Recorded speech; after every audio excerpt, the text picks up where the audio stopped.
श्री नारायण कवच स्तोत्रम्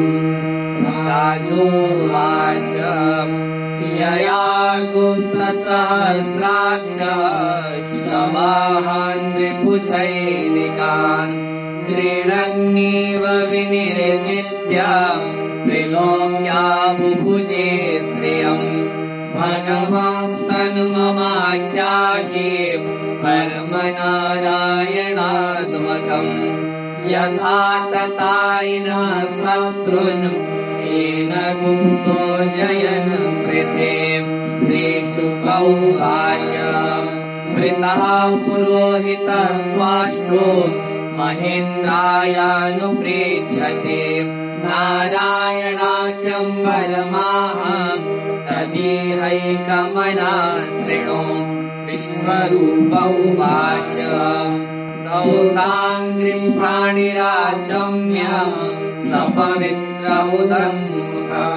कृतस्वाङ्गकरन्यासो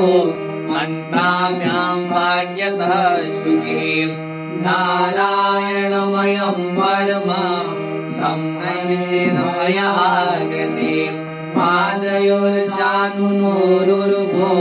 हृदयेरित्यधोरसि मुखे शिरस्यानुपूर्व्य ओङ्कारादिनि विन्यसेत् ॐ नमो नारायणायेति विपर्ययमथापि वा करन्यासम् ततः कुर्यात् द्वादशाक्षरवेद्यया प्रणवादियकारान्तम् अङ्गुष्ठपर्वशु न्यसेत्हृदय ओङ्कारम् विकारम् अनुमूर्धनि सकारम् तु भ्रुवोर्मध्ये नकारम् शिखया निषेध वेकारम् नेत्रयोर्युञ्जन् नकारम् सर्वसन्दिषु मकारम् अस्त्रमुद्दिश्य मन्त्रमूर्तिर्भवेत् पुनः सविसर्गम् पठन्तम् तन् सर्वदिक्षु विनिर्दिशेत् ॐ विष्णवे नमः आत्मानम् परमम् ध्यायेत् ध्येयम् षड्शक्तिभिर्युतम् विद्या तेजस्तपो मूर्तिम् इमम् मन्त्रमुदाहरेत् ॐ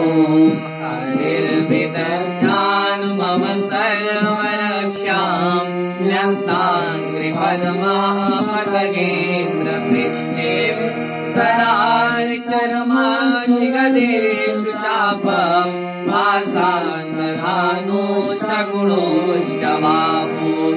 जलेषु माम् रक्षतु मत्स्यमूर्तिम् यादो गणेभ्यो वरुणस्य पासात् स्थलेषु मायावटुवामनोऽव्याल त्रिविक्रमखेवतु विश्वरूप दुर्गे स्वटव्याजिमुखादिषु प्रभो मायान् ऋषिम्भो सुरयूथपारिः विमुञ्चतो यस्य महाट्टहासम् दिशो विनेदुर्न्यपतस्य गर्वः रक्षत्वसोमात्मनि यज्ञकल्पः स्वद्रष्टयोन्नीतधरो वराः रामो त्रिकूटेष्वतविप्रवासे सलक्ष्मणो व्याभरताग्रजोऽस्मान् बाहुर्नदर्मादखिलाप्रमादान् नारायण पातु नरशहाशात् तत्त्वस्त्वयोगादकयोगनाथः पायाद् गुणेश कपिला कर्मबन्धात् सनत्कुमारो वतु कामदेवः त्वद्दर्शिषामापतिदेवहेलनात् देवर्षिवर्यन् पुरुषार्चनान्तरान् पूर्वो हरिर्माम् निर्यादशेषात् तन्वन्तरिर्भगवान् पार्थपथ्यात् वृन्दाद्भयादृशभो निर्जिता महात्मा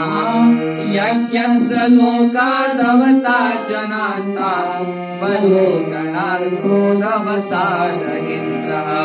वैपायनो भगवान् प्रमोदान् बुद्धस्तुपाखण्डगणान् प्रमादान् कल्की कले कालमलात् प्रपातु धर्मावनायोरुकृतावतारः मां केशवो गदया प्रातरव्या गोविन्दासङ्गममार्दवेणुः नारायण प्राणोदात्त शक्तिर् मध्यन्दिने विष्णुरिन्द्रपाणिः पराण्ये मधुः ग्रधन्वा सायं गृहामावतु माधवो माम् दोषे ऋषिकेशौताधरात्रे निषेधये गोवतु पद्मनाभः श्रीवत्सधामा पररात्र ईशः प्रत्युषये सोऽसिधरो जनार्दनः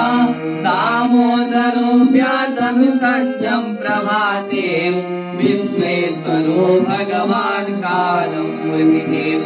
चक्रं युगान्तानलतिगमने मे भ्रमन् समन्तान् भगवन् प्रयुक्तम् दन्तर्तिदन्तर्जरिसैन्यमाशु कक्षं यथा वातसखो हुताशः कदेशनिस्पर्शन विस्फुलिङ्गे निष्पीड्य चित्तप्रियासि कुष्माण्डवैनायकयक्षरक्षो भूतग्रहाश्चूर्णय चूर्णयारिणम् त्वं यातु दानं प्रमथं प्रेतमात्रे पिशाचविप्रग्रघोरदृष्टिम् दरिद्रविद्रावय कृष्णपूरितो भीमस्वनो हृदयानि कम्पयन् त्वं दिग्मधारा शिवराशि सैन्यम् निशाप्रयुक्तो मम छिन्नि छिन्नि चक्षुषि चर्मच्छतचन्द्रछादया युषामघोनां हरपापचक्षुषाम् यन्नो भयं ग्रहेभ्यो भूत केतुभ्यो नृभ्य एव च सरीसृपेभ्यो दंष्टेभ्यो भूतेभ्यो भव्य एव वा सर्वाण्येतानि भगवन् नामरूपास्त्रकीर्तनात् प्रयान्तु संशयं सत्यो येन श्रेयः प्रदीपकाः गरुडो भगवान् स्तोत्रस्तुभश्चन्तो मया प्रभु रक्षत्वशेषकृच्छेभ्यो विश्वक्षेण स्वनामभिः सर्वापद्भ्यो हरिर्नाम रूपयायुधारिणः बुद्धीन्द्रियमना प्राणान् पान्तु पार्षदभूषणम् यथा हि भगवानेव वस्तुतः सदसज्जयन् सत्यज्ञानेन न सर्वे यान्तु नाशमुपद्रवाः यथैकास्यानुभावानां विकल्परहितस्वयं भूषणायुधलिङ्गाख्यं तत्ते शक्तिश्वमायया तेनैव सत्यमानेन सर्वज्ञो भगवान् हरिः पातु सर्वैस्वरूपेण सदा सर्वत्र सर्वदा विधेक्षुनिर्ममता समन्तात् अन्तर्बहिर्भगवान् नारसिंहः प्रहापयल्लोकभयं श्वनेन स्वतेजसाग्रस्तसमस्ततेजः मघवन्निदमाख्यातम् परमनारायणात्मकम् विशेषस्याञ्जसायेन तंसितो सुरयूथपात् एतद्धारयामस्तु यं पश्यति चक्षुषाम् वदामः संस्पृशेत् सत्यम् सात्वसात् स विमुच्यते न कुतश्चित् भयं तस्य विद्यां धारयतो भवेत् राजदस्युग्रहादिभ्यो व्याघ्रादिभ्यः गर्भिचित् इमां विद्यां पुराकस्य कौशिको धारयन् भुजः गौरधारणया स्वाङ्गं जहौषा मरुधनुमणि तस्योपरि विमानेन गन्धर्वपतिरेकदा ययौ चित्ररथस्त्रिभिर्वृतो यत्र द्विजाक्षयः गगनान्यपतन सद्यः सविमानमयवाक्षिराः समालखिल्याचनास्तस्मिन्नादाय विस्मितः प्राच्य प्राची सरस्वत्यां स्नात्वा धाम स्वमनवनात् श्रीशुक उवाच यैनं शृणुयात् काले यो धारयति चान्द्रः तं नमस्यन्ति भूतानि मुच्यते सर्वतो भयात् एतां विद्यामधिगतो विश्वरूपाच्छतक्रतुः त्रैलोक्यलक्ष्मीं बुभुजे विनिर्जित्य हृदे सुरान् यत्पादाब्जनमोदकं त्रिजगतां पाथौकविध्वंसनम् यन्नामामृतपूरकं च पिबतां संसारसंहारकम्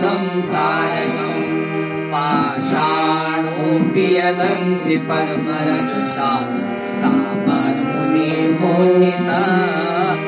आर्तत्र